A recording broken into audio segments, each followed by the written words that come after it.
Jai Om Vishnupad Paramahansa Parivracharya Sutra Sata Sri Srimad His Divine Grace Abhay Chandravinda Bhaktivedanta Swami Srila Prabhupada Ki ISKCON Founder Acharya Srila Prabhupada Ki Ananta Koti Vaishnavrind Ki Namacharya Srila Haridas Thakur Ki प्रेम से कहो श्री कृष्ण चैतन्य प्रभु नित्यानंदा श्री अद्वैत गदाधारा श्रीवासदि गौर भक्तवृंद की श्री श्री राधा कृष्ण गोप गोपीनाथ श्याम कुंड राधा कुंड गिरि गोवर्धन की वृंदावन धाम की मथुरा धाम की नवदीप धाम की श्री जगन्नाथ स्वामी की यमुना माई की श्रीमती तुलसी देवी की सामवेद भक्तवृंद की निताई गौर Premanandi.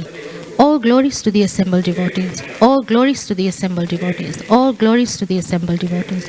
All glories to Sri Guru and Gauranga. Srila Prabhupada ki jai. Srila Gurudev ki jai. Namo Vishnu Padaya Krishna Prasthaya Bhutle Srimate Bir Krishna Goswami Niti Namne Namo Hamsta Nikashaya Prabhupada Priyate Shuddha Shuddhi Nishthabem Tasya Vakyanuvadine. Good morning. Hare Krishna. Welcome to this morning Srimad Bhagavatam class and welcome to our online Mayapur TV viewers and ISKCON Sydney YouTube and ISKCON Facebook. Thank you for watching and thank you for your regular feedback, which is nice. So this morning we are reading from Srimad Bhagavatam, Canto 3, Chapter 26, which is titled Fundamental Principles of Material Nature. And we are reading the last text of this chapter, text 72. Om Namo Bhagavate Vasudevaya.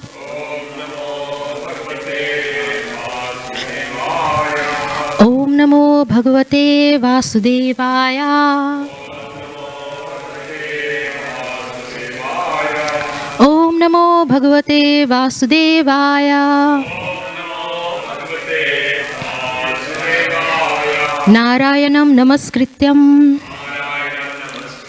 Naram Chaiva Nurottamam Devam Saraswatim Vyasam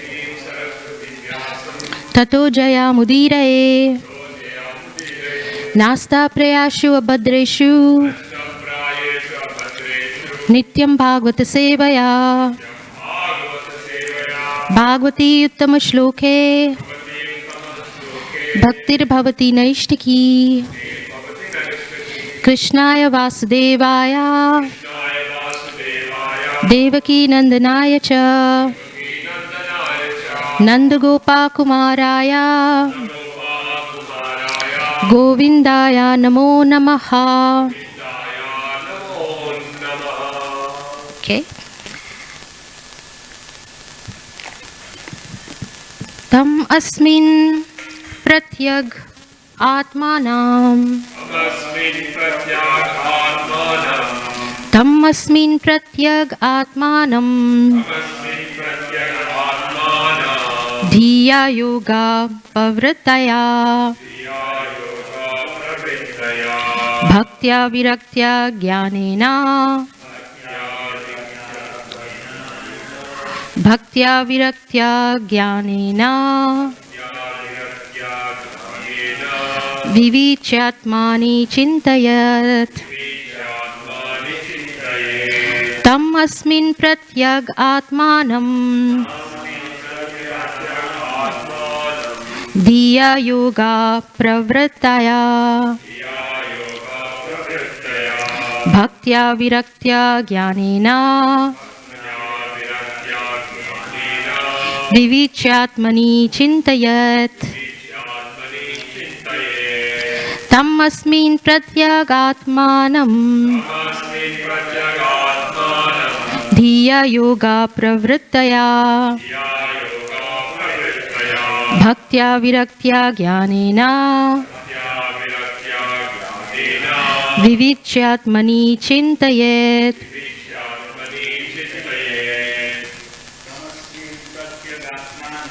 Tammasmin Pratyagatmanam Dhiya Yoga Pravrittaya Bhaktya Viraktya Jnanena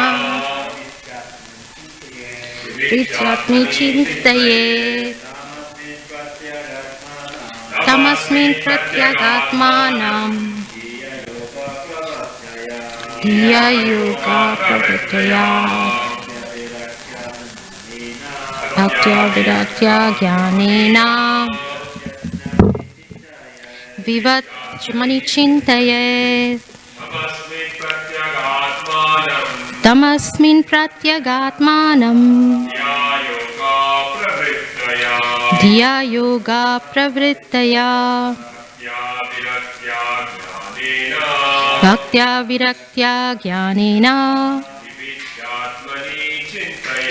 vivichyatmani chintayet. Okay, tam, upon him, asmin, in this, pratyag atmanam, the super soul, dhiya, with the mind, yoga pravartaya, engaged in devotional service, bhaktya, through devotion, viraktya, through detachment, jnanena, through spiritual knowledge, vivichya, considering carefully, atmani, in the body, chintayet, one should contemplate. Okay, so we've got the translation and the purport by His Divine Grace, A.C. Bhaktivedanta Swami Srila Prabhupada ki jai. Okay, so the translation for this morning shloka.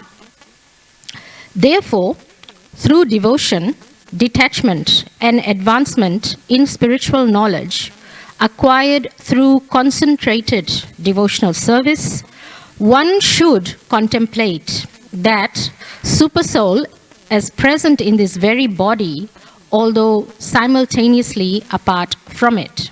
So we can all repeat. Therefore, through devotion, detachment, and advancement in spiritual knowledge, acquired through concentrated devotional service, one should contemplate that Supersoul as present in this very body, although simultaneously apart from it. Okay, so there's a term that we call this, right? Does anybody know what it is? Simultaneously and apart? Yes, Achintya Veda Veda. So we'll talk about that. It is a little bit, for those who read quite a lot of Vedic scriptures, then they'll understand this bit, but it's from I'll read from the Chaitanya Charitamrita. It's really interesting. So it's worth reading for those who haven't heard of it before. And it's a bit of an educational thing for me as well, because it's a refresher and we don't read about it often. So I'll go over it this morning. Okay, so the purport. One can realize the Supersoul within oneself. He is within one's body, but apart from the body. So this is Achintya Veda Veda. He is within one's body, but also apart from the body. So he's there simultaneously and not. So he is within one's body, but apart from the body, or transcendental to the body. Although sitting in the same body as the individual soul, the Supersoul has no affection for the body. I think in my last class, Prabhu had asked me this question, and I had answered. I think the question was about body organs. And I said, Krishna is not attached to the body. So there's no mention of body organs as such, unless he's talking about the mind or the heart, where the soul resides. This morning, my spiritual master had taken a class, and he had just mentioned it as well. The heart is where the soul is. That's where the soul is, in the vicinity of our heart. So the Supersoul has no affection for the body, whereas the individual soul does. One has to detach himself, therefore, from this material body by discharging devotional service. So there you have it. How do you detach yourself from this body? It's not that you commit suicide and get rid of this body, or you stop caring about the body, or you think this body is no good and not care about it at all. It's not like that. you just detach from this material body with devotional service. In other words, this material body is meant for the use of devotional service. So if you say, don't look after your hands and your muscles or whatever, and you want to offer arti to the deities in the altar, then you won't be able to, because you haven't been eating well, you haven't been, exercising your muscles well. So they are all meant for service, devotional service to Krishna. You are meant to be chanting. So you use, and you're meant to be clean, you keep your body clean, so that you are in a clean state, purified state. Unclean bodies attract negative energies. As you know, there's floating around all kinds of things that we cannot see visibly with our eyes. Even as bad karma, we all have our karma, and so we have the reaction to that karma, and we carry around us our own baggage, personal ones. Some baggages are big, others are small.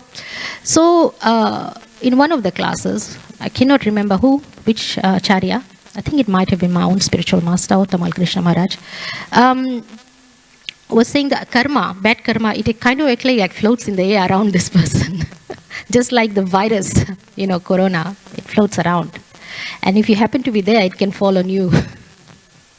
There's somebody else's karma you absorb, or bad reaction. So the trick is to make sure that your association is good. So then you can absorb good things and good vibes. And cleanliness of the body is one of the things. Even though we are asked to detach from the material body, we still look after the material body in service of Lord Krishna. It's very important. In that, there was a question about Ekadashi Vratas, and we do fasting, this Purushottam Mass, this Mass, that Mass. It's different, timings. They are all auspicious, by the way. They are auspicious timings in our lunar calendar, in our Vaishnav calendar. So then, we observe certain austerities and fasting, and it does have an effect on your body. In a spiritual sense, it doesn't. You gain spiritual points, spiritual brownie points, but sometimes it affects the body, or sometimes we're just sick, corona, or someone's having some medical condition and they can't, do these austerities. So what to do? What should you do? Should you fast very, strictly, even though you're sick? Should you do that? That was the question. I'm putting it forward to you. What do you think? Yes. Yeah. Do you want to fast and, observe Purushottam Mass and things like that? Would you do that? Neerajal? Yeah?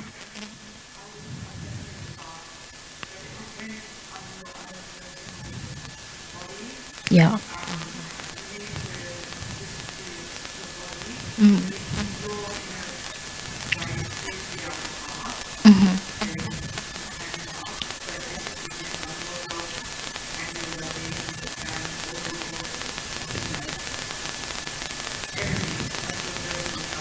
Correct.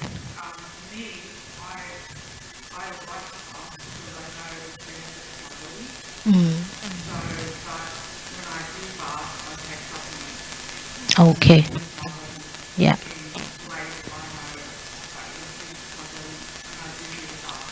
Right.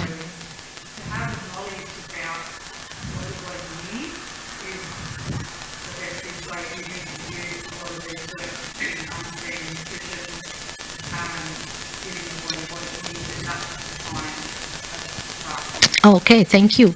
So there is one opinion, one belief, and it's quite a good one. Listen to your body, and then fast. Now, any others? Anybody else? You were saying something, Prabhu, and I couldn't catch it. Nutrition, yes, correct. That's it. And actually, that's a fact. That's actually truth. My spiritual master had said it. Because he's been in the movement many, many years, our spiritual masters. So they've actually seen the transformation body takes from the beginning of bhakti, like say a young man, in his early 20s. And then they now are in their 70s. So the effect, for those who deprive themselves of water in the younger days, it doesn't affect their body then. But then later on, they have kidney problems and things, years later. So we've got to be really careful how we conduct our fasting, even though at this point of time, our bodies may not feel it. So, strictly speaking, we should observe Ekadashis. But Ekadashis is not meant to be like really austere and, it's bad or something that you don't look forward to. Like Gurudev said, Prabhupada used to make Ekadashi a feast with all the Ekadashi ingredients, obviously. But people used to look forward to Ekadashis because it was one of the best times. Even we used to make Ekadashi pizzas and things like that. It used to be tasty. Yeah. But putting your body through strenuous fastings and things are not recommended because later on it does affect your body for sure. So we do observe these fastings, nirajal and things like that, only if you are able to, if your body can take it. Keeping in mind that you really can have effects later on. That also goes for something really interesting. Listening to loud kirtans. We might be able to take it now, but later on in the years, our eardrums are affected. So my spiritual master at this point, he uses earplugs because in the younger days they used to have a blast. So now you cannot listen to loud conch sounds and things like that. So the decibels has to be, you've got to be a bit careful. Although we really love to be, in an ecstatic mood and dance and sing, it's loud. But taking care of the body in devotional service, in service to Krishna, so that you are able to perform to the best of your ability. And that actually comes with sleep as well. Your sleep needs to be regulated. If you have regulated sleep, then you are in optimum performance for Krishna. And really the point is that we perform to our best of ability for Krishna. Everything should be the best for Krishna, including our performance. So take the rest, look after your body. Fast properly, and not in excess, things like that. Regulate. Actually, the other class I had taken, regulating yourself properly actually helps you in your spiritual life and you advance much faster than you would normally. Because when we are in a really sleepy mode and we can't really chant properly either, there's no focus. It's quality chanting. So if you are 100% your body performance, you can really, really put in your effort. And your association also matters. So those things are small things, but actually these small things really, really are good for your spiritual advancement, progress. We may overlook it, but it's really, really good. So let's continue from where we were. It is clearly mentioned here, Bhaktya, that one has to execute devotional service to the Supreme, as is stated in the first canto, second chapter of Srimad Bhagavatam, 1.2.7. Vasudeve Bhagavati Bhakti Yoga Prayojitaha. When Vasudev, the all-pervading Vishnu, the Supreme Personality of Godhead, is served in completely pure devotion, detachment from the material world immediately begins. Okay, so when I read from the Chaitanya Charamrita, then you'll understand what it means. Detachment from the material world immediately begins. The purpose of Sankhya is to detach oneself from material contamination. This can be achieved simply by devotional service to the Supreme Personality of Godhead. So, when one is detached from the attraction of material prosperity, wow. So that title that you want at work, if you are detached from the attraction of that title, material prosperity, one can actually concentrate his mind upon the super soul. Actually, the goal is to understand and realize there's a super soul within you. Realizing that is very hard. It's a stage. You really have to work quite hard in order to get to that platform where you are able to meditate on the super soul within rather than the deity outside or Krishna everywhere else. It's a really advanced stage to be able to understand there's a super soul within you and meditate on that super soul. It's an advanced stage. So, as long as the mind is distracted towards material, there is no possibility of concentrating one's mind and intelligence upon the Supreme Personality of Godhead or his partial representation, the super soul.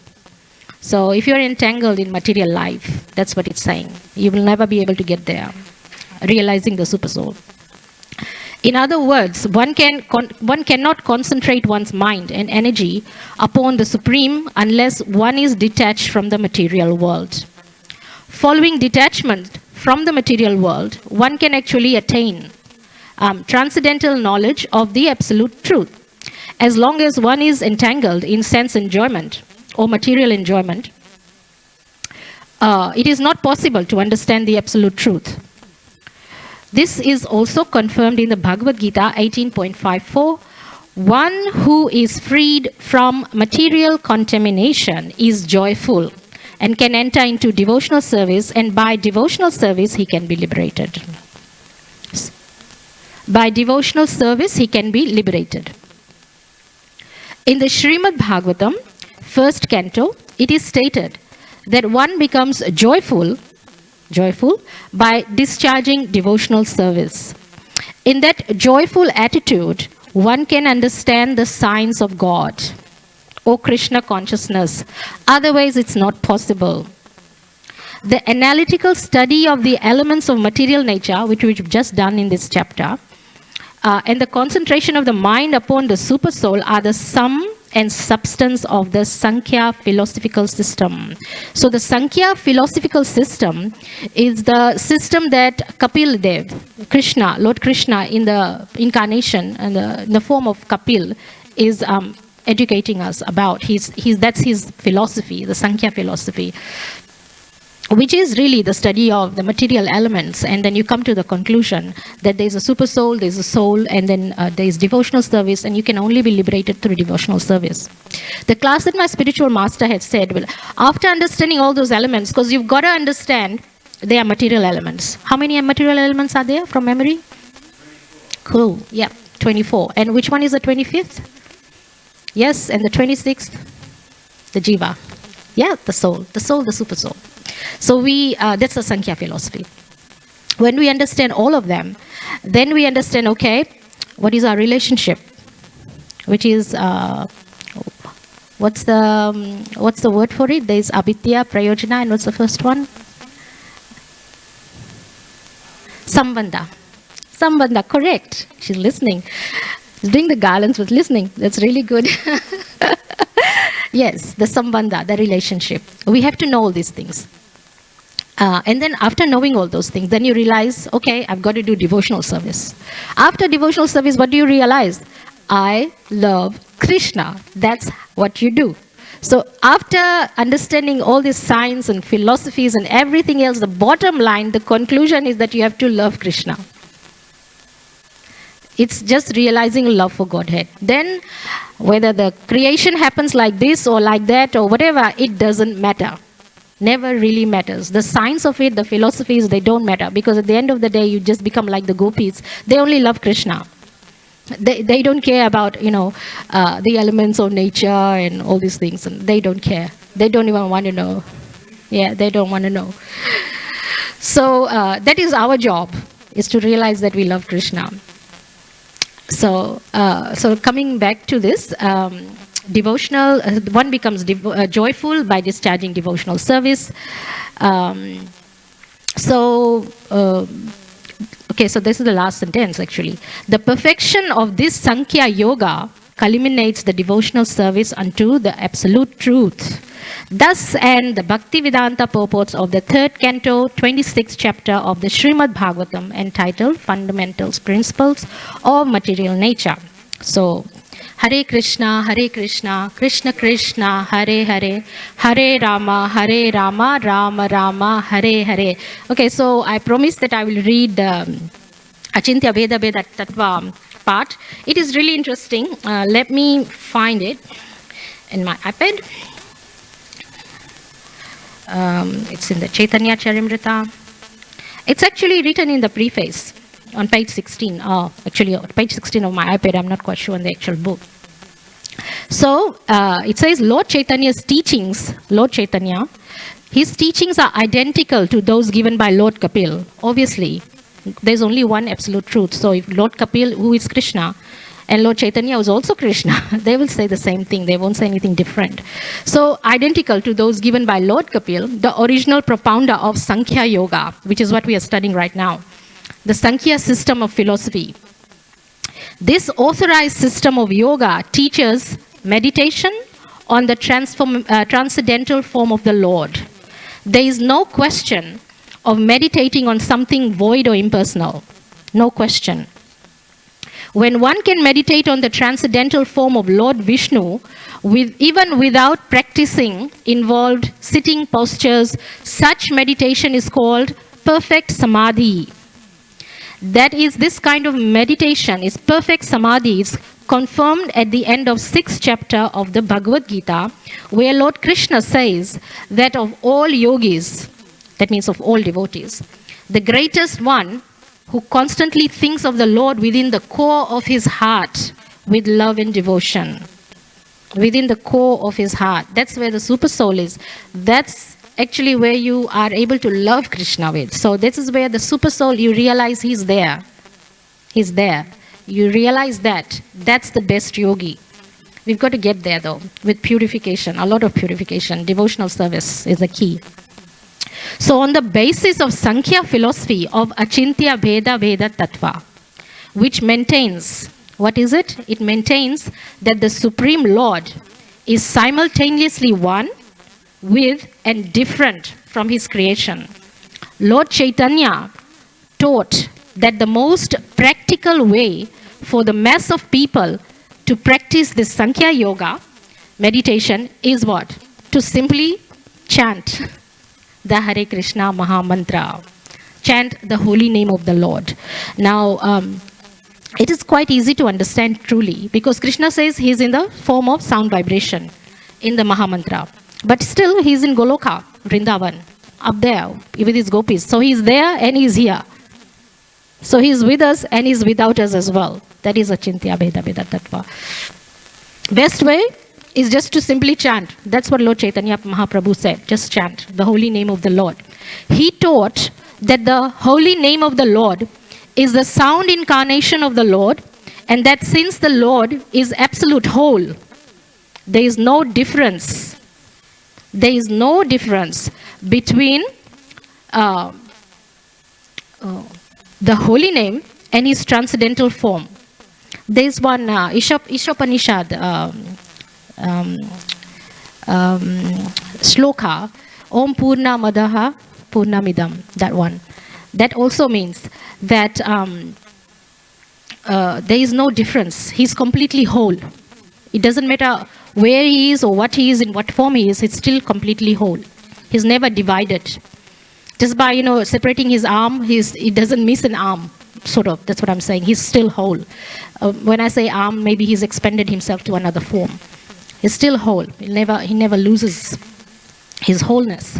So the Lord is the absolute whole. There is no difference between his holy name and his transcendental form. Thus, by chanting the holy name of the Lord, one can directly associate with the Supreme Lord by sound vibration. Yes. As one practices chanting this sound vibration, one passes through 3 stages of development. We were just talking about that just very quickly. 3 stages of development: the offensive stage, the clearing stage, the transcendental stage. In the offensive stage of chanting, one may desire all kinds of material happiness. But in the second stage, one becomes clear of material contamination. And when one is situated in the transcendental stage, the 3rd stage, one attains the most coveted position, which is what we were talking about. What is the most coveted position? The stage of loving God. That is what my Guru Maharaj said right in this morning. So it is quite fitting that I actually had his class. He said at the end of the day, all these studies and studies of book and knowledge really just makes you realize you love Krishna. So you got to get there. A lot of us, I've had these questions in classes before. They say, we come to the temple, but I don't think I love Krishna yet. And I say, you are in the temple because you love Krishna. Otherwise, you'll be with somebody else, somewhere else. So, Lord Chaitanya taught that this is the highest stage of perfection for human beings. Yoga practice is essentially meant for controlling the senses. The central controlling factor of the senses is what? The central controlling factor of all the senses. It's the mind. The central controlling factor of all the senses is the mind. Therefore, one first has to practice controlling the mind. How? By engaging it in Krishna consciousness. Because Arjun even had this problem. He said, my mind is so hard to control. It's just like a hurricane force. So how am I going to control the mind? Answer, devotional service. Krishna consciousness, that's how you can practice the mind and controlling the mind. Once you control the mind, you control the rest of the senses. It's automatic. It's all connected. So the gross activities of the mind are expressed through external senses, either for acquisition of knowledge, which is what we are doing here today. We are trying to acquire the knowledge. Or for functioning of the senses in accordance with the will. The subtle activities of the mind, what are the subtle activities of the mind? Thinking, feeling, and willing. In its which are carried out according to one's consciousness, which means that if somebody is in a material state of mind, their wishes will be something material. So the mind will feel material stuff. But if you are engaged in Krishna consciousness stuff, then your mind is going to think, okay, what am I going to cook for Krishna? What will he like today? Or if you are dressing Krishna, let me try this pink color today. Or, if you're making garlands, like our Mataji here, she's thinking of Krishna. She'll say, okay, this color combination is good. Because her mind is involved in Krishna consciousness and devotional service. But if we were to make somewhere else, we're sitting somewhere else and preparing something for let's say, a bogi or somebody who's like a karmic person, say we are organizing a party for them, then we'll be thinking, whiskey, rum, or something like that. So this is what your consciousness is and who you are working for and who you are trying to serve. Basically, essentially, all our nature is meant for service. We are supposed to be serving somebody or other. If we are not serving Krishna, then we are serving somebody else. It's a fact. We have an innate nature to serve. So it's better if we serve Krishna. If you can't serve Krishna directly, serve your spiritual master. If you can't serve spiritual master or Krishna directly, serve a mentor or a Vaishnava, or just help people in general. So it's basically service, channeling it in the right proper way. So it says mind, thinking, feeling, and willing, which are carried out according to one's consciousness, either polluted or clear. If one's mind is fixed on Krishna, his name, qualities, form, pastimes, entourage, and paraphernalia, all one's activities, both subtle and gross, become favorable. The Bhagavad Gita's process of purifying consciousness. Okay, so what does the Bhagavad Gita says? How to purify your consciousness. It's the process of fixing one's mind on Krishna by talking of his transcendental activities, which we are doing today, cleansing his temple, going to his temple, seeing the beautiful transcendental form of the Lord, nicely decorated, hearing his transcendental glories, tasting food offered to him, prasadam, associating with his devotees, which is what you are doing here today, and smelling the flowers, which we did here, and tulsi leaves offered to him, engaging in activities for Lord's interests, which you played the mridanga, or you played the kartals, or you sang the kirtan. Engaging in activities, right? Becoming angry. This is when you can become angry. So those people who want to become angry at those who are malicious towards devotees, etc. So we do not tolerate maliciousness towards devotees. That's when you become angry. It's written here in the Chaitanya Charitamrita in black and white. So no one can bring the activities of the mind and senses to stop, but one can purify these activities through a change in consciousness. So you cannot stop your thought processes, you cannot change your desires and wills, but you can channel it by purifying it and changing your consciousness and engage it in service to Krishna and Vaishnavas. And Vaishnavis. So this change is indicated in the Bhagavad Gita 2.39, where Krishna tells Arjun of the knowledge of yoga. whereby one can work without fruitive results. And this is a quotation, O son of Pritha, when you act in such knowledge, you can free yourself from the bondage of works. A human being is sometimes restricted in sense gratification due to certain circumstances, such as disease. But such proscriptions are for less intelligent.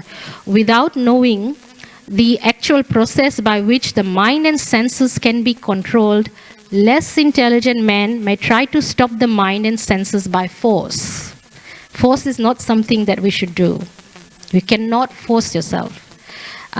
But ultimately, they give in to them and get carried away by the waves of sense gratification. So what does that mean? I've had sort of enough number of years to actually observe some devotees over the years.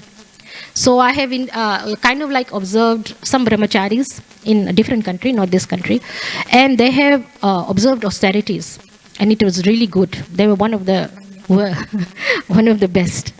However, this force, I'm talking about this force, forcing the mind, suppressing certain desires, is just like, getting a spring and you press it and you press it and you suppress it. And there comes a time when the strength is not there and the spring just goes up and they shoot out. And then the activities become really wild. It's happened, and there's no there's no blame, or I'm not trying to victimize, but I'm just trying to explain the process of forcing oneself. This suppression, this force, actually has a negative effect. That's what I'm saying. So I had an opportunity to observe this. And so they kind of freak out because they miss this in life, that in life, that. And so they try to compensate for it at a later stage in life. And by the time they do it in a very negative way. So the best process is to, first of all, not force yourself, but channel it and apply it with Krishna consciousness. The biggest example is obviously the marriage situation. Instead of freaking out later in life and having some kind of a midlife crisis and really doing things that devotees are not supposed to do, I don't blame them. They just suppressed it and channeled it in a negative way. That's it. Just didn't have the right guidance. So there's no blame. But it's good to have it channeled in a positive way and done on time, according to the desires and wishes. Then you don't freak out and you don't do things that you're not supposed to in a bad way. So this is what it's saying. But ultimately, they give in to them and get carried away by the waves of sense gratification. So what should we do? So those were the don'ts. So what's the do's? The do's, the 8 principles of Sankhya Yoga. Observing regulative principles, following the rules, practicing the various sitting postures, performing the breathing exercises or yoga, withdrawing one's senses from sense objects, are meant for those who are too much engrossed in the bodily conception of life. The intelligent man situated in Krishna consciousness does not forcibly stop his senses from acting. Rather, he engages his senses in the service of Krishna. No one can stop a child playing by leaving him inactive. Rather, the child can be stopped from engaging in nonsense by being engaged in superior activities. Yeah, child will run around and do all kinds of things. So you got to keep him distracted. Here, play with this. There's a fire there, don't go there. You play with this. So this is that same concept is us. Do this with your time, do this with your occupation, and you'll be okay. That's really what it means. And once you do that, you will realize Krishna, and you are engaged in Krishna conscious 24/7 in one way or another, directly or indirectly. At the end of the day, you'll realize, oh, yeah, I love that little blue boy, in your own way. And you will feel the realization of love for Krishna more and more. More and more. In a class this morning, Gurudev was saying, when Krishna jumped on Kalya Nag, right?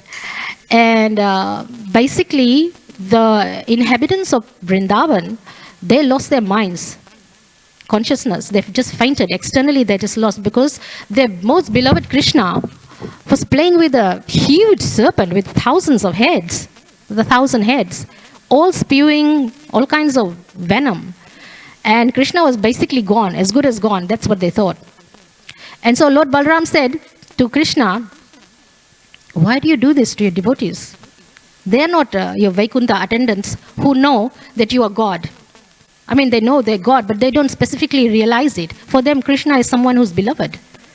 So why, Krishna, are you doing this to your most beloved devotees of Vrindavan? You're putting them in so much anxiety. Look at them. They're almost, Yashodamai almost lost her life. She fainted. Her beloved son was about to die, deliberately jumping on Kalyanag. And Lord Balram said, they are not your Vaikuntha attendants. They are your most confidential devotees. Why are you putting them in so much anxiety? Come out of there. So then Krishna decides, I'll leave Kali alone and I'll come out. Who were the first person to greet Krishna? The Gopas. The boys, the cowherd boys. They were the closest to the Yamuna. They were the first ones. This is in a class just this morning, so I'm relating it. It's still fresh in my mind from the class of my Guru Maharaj. So the question still stays there. Why does Krishna put you in so much anxiety? They were besides themselves. I mean, if you love someone, you wouldn't want to see them in anxiety. You wouldn't torture them. Or you wouldn't do stuff like Krishna did, playing with Kalyanag and putting all the residents of Vrindavan in so much distress. They almost lost their lives. Why would you do that? His most confidential associates were the cowherd boys. They were the first ones to receive him when he jumped out of the lake.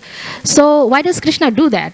Well, eating dal and chapati every day is not tasty. So Krishna wants he wants a bit of a kick in his daily activities. He wants to have excitement, adventure. So it's all Krishna. He wants to have this rasas, which adds taste. So that's a selfish part of Krishna. That's for your side. Sorry, I don't really mean it seriously, but yeah, that's Krishna. He can do anything and everything. So he wants that. But what about his devotees? Well, they are happy to do anything and everything for Krishna. They are prepared to go through hell, walk through fire. That's one thing. The other thing is the devotees feel so much love for Krishna at the end of that anxiety. They feel closer to Krishna than they were ever before. And they'll be like, you saved me, Krishna. Or you okay, Krishna. Oh my God, I went through this and Krishna was there. And you give all the credit to Krishna. And you say, and so he makes you feel so much love for Krishna. That's why the devotees and gopas, they have so much immense love for Krishna no one has actually ever realized. Not the attendants of Vaikuntha. They don't have it. That's why Lakshmi Devi couldn't become a gopi. She did these austerities, but Krishna said, no. You are a resident of Vaikuntha planets. You cannot be a gopi.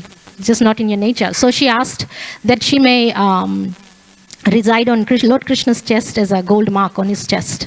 So that's what she does. She's always on Krishna chest as a gold mark on Lord Krishna's chest. We have a deity in Fiji, the Krishna Kalia one, Govindji over there. He's got a gold mark. I haven't seen this Gopinath. I haven't dressed him, so I don't know if he's got a gold mark there. I've dressed the deities there. He's got a gold mark. That's the residing place of Devi Lakshmi, the goddess. I'd like to read more, but we've got to stop here. I think we've exceeded our time. So, any questions or comments? Yes, sir. Yes, I'll take you because Prabhu asks all the time, so I'll ask. Yes, what's the question? Yes.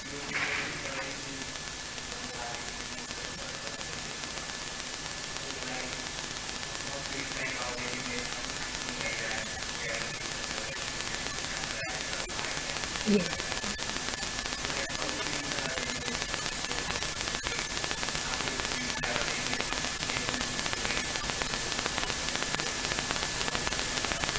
Okay, so the question is how to purify your designations. Means purify your internal heart, right? That's what you mean, purify your heart, so that you don't think you are black or white or this or that. You're an owner of a Mercedes Benz and owner of a business, like the pride, the hankar, all those things. They're purification processes, how to get rid of them, so that you come to that stage of realizing.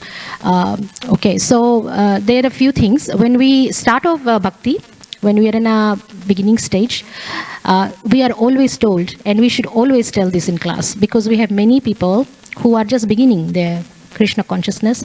When we grow in spiritual life, as we chant, as we perform devotional service, we are advancing in spiritual life because we are learning more and more about service to Krishna. We are learning more and more about Krishna. As we do that, there's something else that goes with it, parallel. What's that? It's the weeds that grow with it around you. What are the weeds? Like they're just like grass and things like that. What are they? They are tendency to commit aparadhs and offenses. That also grows. The good grows, but the bad also grows with it. So this is a beginning stage. So what we are told to do is be very careful not to offend devotees, not to think blasphemous things. In the mind, it works in very strange ways. So we have to be very vigilant in controlling our actions, our thinking, our mind, and our attitude towards other people. Once we do that, and we have to cultivate respect also. I found that in one particular Mataji in this temple. Very, very good. I won't name it because it's not really good. But what I'm saying is the weeds were growing, and I had the experience. I'm not really that high level, but over the years I've seen. So I could see the weeds are growing. What are they? The ego.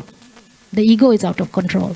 So we've got to be very, very vigilant. And if somebody comes up and says, okay, Prabhuji or Mataji, we can see that your ego is there. So what should we do? Take it constructively. Chant more, be humble. So the way to purify yourself, first of all, respectful to all the Vaishnavas, controlling your actions, thoughts towards others, but also try to cultivate humility. Be humble. So if someone says your service is like this, like that, take it on board and better yourself. I was told in the beginning, 20 years ago, I was doing paraphernalia here and I was filling up the water over there so that everybody could wash hands. I can still do it today. There's no difference between one service to another. They're both equal. So Prabhuji said, Mataji, this water is very cold. And he said it very rudely. He said, my hands are cold. Go and fill some more hot water. Just here in this temple. I was very young. I was hurt because putting me down. But then I went outside, I put warm water, and I washed his hands. He was very senior devotee. Now he's retired. So what did I do? This is just my own example. I went and sat there and he meditated. What's going on? What do I need? How do I fix it? I'm doing a service, everybody is putting me down. What did I do? That gave me incentive to do better. And what did I do? I started cooking for Gopinath. Then I realized, okay, there are some problems over there too. I'm not pure enough. I'm still down there. I'm still humble. I'm still low. From there, I went into deity worship. From deity worship, I started singing kirtans. And then from singing kirtans, I'm sitting here and giving classes or preaching or doing home programs. I've done home programs too. But at every stage, I've done better and better. Chant more, work harder. My guru always tells me, work harder.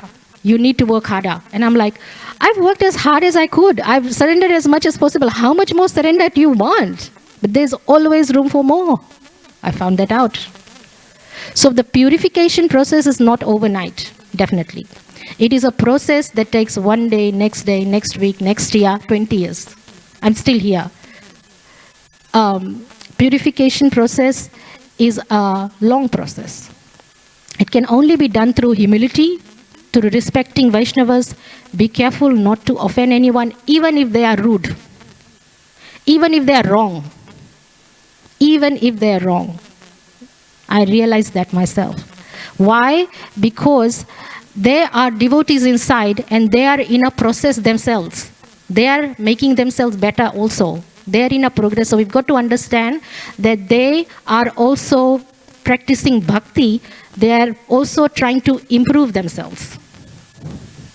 And they are not there yet. So this person, this Mataji that I'm saying, this starting of bhakti, I did not crucify her. I did not victimize her. Nothing.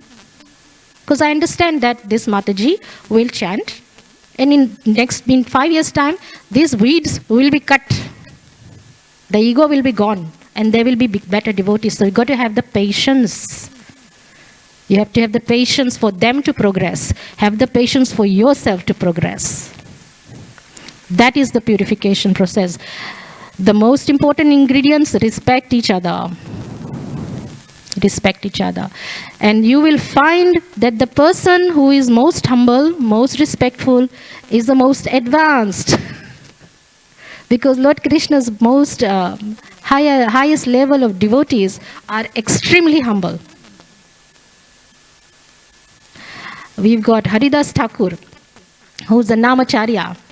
Namacharya means the master of chanting the names, holy names. He was beaten in marketplaces 21 with whips. He was beaten. Somebody as high level as that, and the result of that was being beaten in whips in 21 marketplaces. One whip can kill a person. So who was taking the whip? Lord Chaitanya Mahaprabhu was personally taking it on his back. So that's the saman, the highest honor Krishna gives to his devotees, but they are most humble and they're most advanced. So does that answer your question? In purification process, devotional service, chanting, being very careful in your thoughts, actions, respectful, humility, there are many things, but also understand that other people, they are in their own process. They are going through a cycle of improving themselves also. And just pray that, hope that they can get there one day. So then one day you can guide others, you know. The best spiritual advancement is humility, fastest. Fastest. Yes, Prabhu.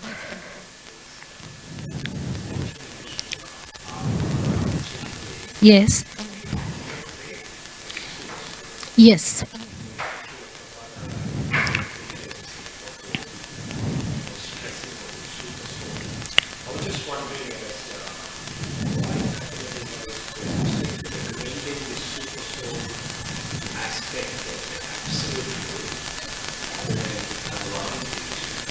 Okay.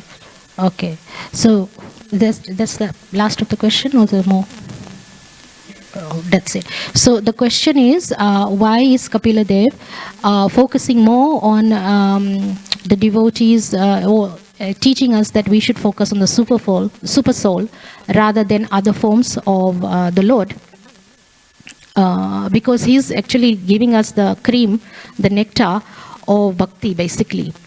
At the end of the day, what will give us our spiritual bodies, our liberation, is really understanding Krishna, coming to that platform where we realize our relationship with Krishna. Our relationship with Krishna means how we are relating to him, whether he's like our father, whether he's like our friend, or he's like a husband, or somebody who's like a son. So in order to get there, we've got to understand your heart. The super soul is there. You always feel Krishna within. So the example that I remember, whether I read it or whether I heard it in the class this morning, I think it was in the class this morning, it's about the mother and her child. The mother is constantly thinking of the child in her heart. My child has eaten, my child is crying, my child is hungry. He said, he gave a very funny example. He said, it's the aeroplane. There's a baby crying and you want to sleep. He said, the worst thing is when kids are, crying. And everybody looks at the mother thinking she's the worst demon on the aeroplane because she can't control the child. But for the mother, no. Her child is crying. The child is an angel. And the child, she's concerned and in anxiety for her child. So it's from the heart, although the child has a form. So would you be able to relate, even though Lord Krishna is there in his deity form, and he's present, by the way. He's not just wood or ceramic or mortar or whatever. He's Krishna. But would you be able to feel from this distance to there as much as you feel, as you are, where you are, within your heart, your feelings for Krishna? You'll feel more from here, as you are, where you are. Doesn't matter where you are. Say somebody put you in a prison and you can't, in a jail, you can't come to the temple. And you don't have your japa beads with you, you don't have a picture of Krishna. You'll sit there and you'll meditate on Krishna in your heart. And the super soul is there. Then you'll realize, oh Krishna, you are with me. You are the super soul. So what Kapila Dev is trying to teach us to get to that platform, the actual matter. I think I actually spoke about this Mataji in a few classes back, Gauri Mataji in Fiji. She used to chant daily by the time she had reached a very old age, and she was bedridden, and we went to see her. She's Prabhupada disciple. She was the one who was the pioneers, and the first temple in Fiji. She built it with her husband. So she said to me, Where are you running to the temple all the time? Because the person that you are looking for has always been in your heart. It's there. She realized it. So she went on that platform. So I would say that she knew what her relationship with Krishna was at that point. Because she said, he's in my heart. So we have to get to that stage. It's not easy. Not everybody can do that. I don't think I'm there. Definitely not there. I come to the temple all the time to see Gopinath. I have little deities at home. I see him. So getting to that stage is probably, it's very difficult, but we can get there. It's possible. That's my whole point. So that's what Kapila Devi is teaching us, so that we can actually reach that platform where we understand the relationship. We can actually acquire spiritual bodies and go to the spiritual world rather than stay here. That is actually the end, the bottom line, really. Love Krishna. After studying this, you have to realize how much you love Krishna, how you love Krishna. That's the super soul within you. He will talk to you, by the way. If you can come to that stage, you can have conversations. But you got to be careful that it's not some concoction of your mind and say, oh, it's the super soul. So you got to realize the level. It's not the super soul yet. I said, yeah.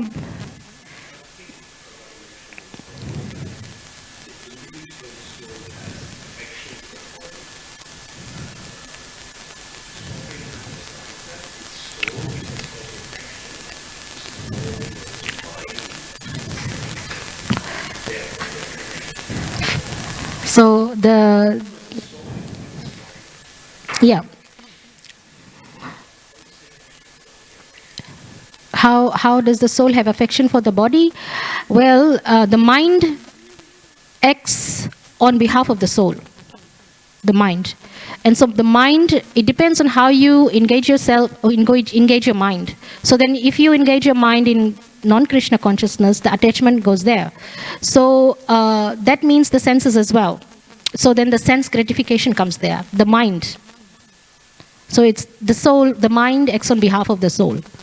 That is what I understand. And I think it is true. It is right. Because I'm thinking I read it this morning somewhere. In one of this. It's the mind. So then the attachment becomes, I am Syamapriya Devi Dasi, or I am disciple of Bir Krishna Maharaj. But basically I'm the soul. And I'm part and parcel of Krishna. But realizing that is kind of hard. It's kind of hard. But you ask a person who's about to leave this body, who's in a lot of pain, excruciating pain, they'll say, I don't want this body anymore. I'm not attached. I want to get out of here. So, but all our lives we are attached to a certain designation. We are such and such. We are somebody's daughter, somebody's son. We are, this at work, or we have this much money, or this is our property, or we are a temple president, or we are a temple pujari, something. We are attached. That's an attachment. And then, yeah.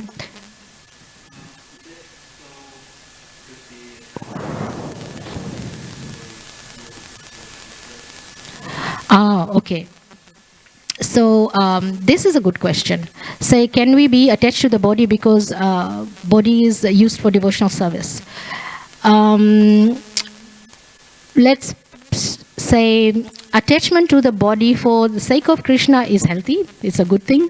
It is used for devotional service. I'm going to give you an example.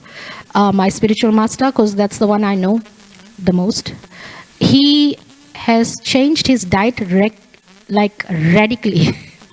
No salt, no sugar, no oils and no dairy products, 100% vegan.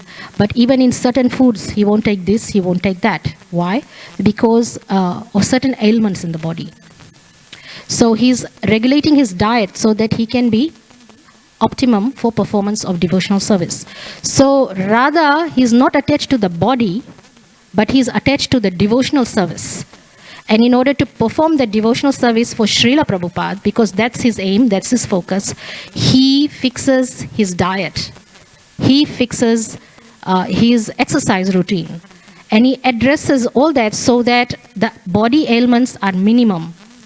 That does not mean that the body won't dwindle and die, obviously. But while there is life in the body, he makes those adjustments. His attachment is not to the body, but rather the service. Rather, Prabhupada, his attachment is for Prabhupada's mission, Chaitanya Mahaprabhu's mission. So my advice is, don't be too attached to your body, the senses, but do whatever it takes to keep it optimum level and keep it purified for optimum performance. Our sannyas is a very high level. We are not at that level, but at our level, we do the best we can, which also means controlling the senses and the mind. Does that answer the question? They say,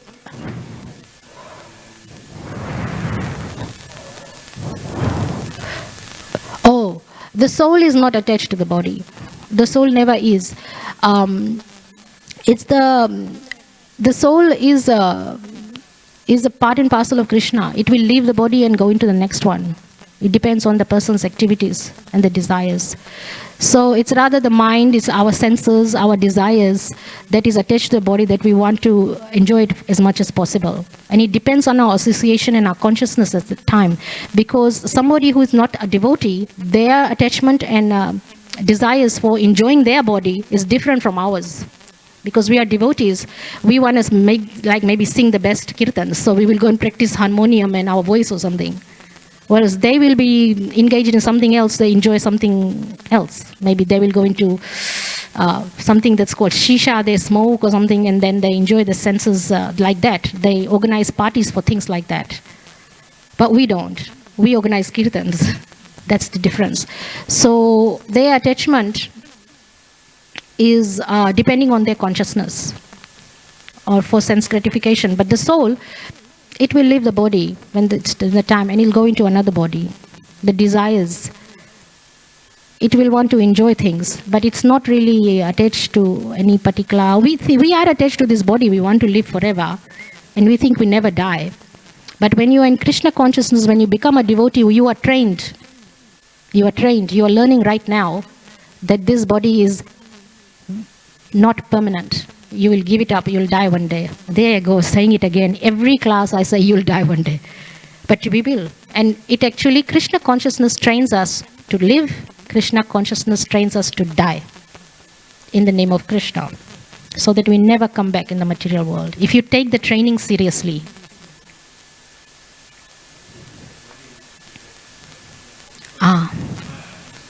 Take it. That's Yeah. That was the example I used. Even the ant knows how to eat, and we know how to eat. Ant knows how to reproduce, we know how to. So there's no difference between the ant, and that's what Prabhupada said, that there's no difference between the ant and you unless you take up Krishna consciousness. So those reactions where we know the fire is bad, of course we do. It's our senses, it's pain. Our senses, we can feel pain.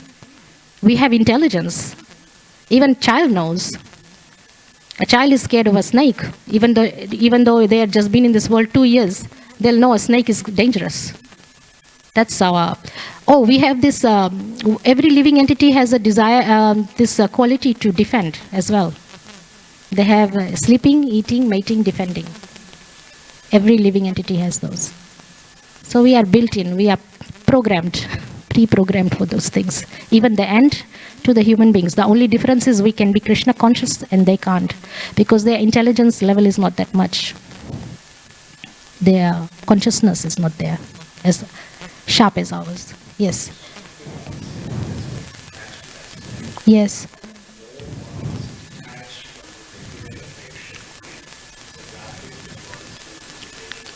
Correct.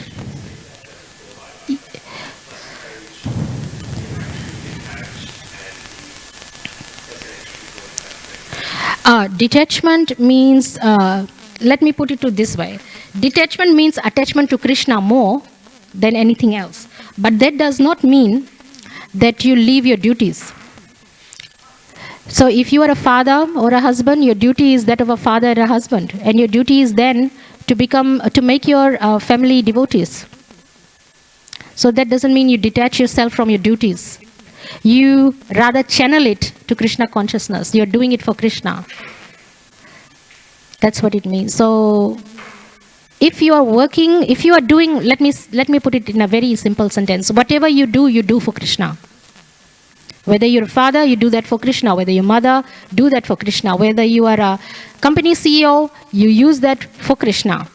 anything and everything you do, you apply that to Krishna, you will advance, no matter what. If you use those things not for Krishna, obviously you will not advance.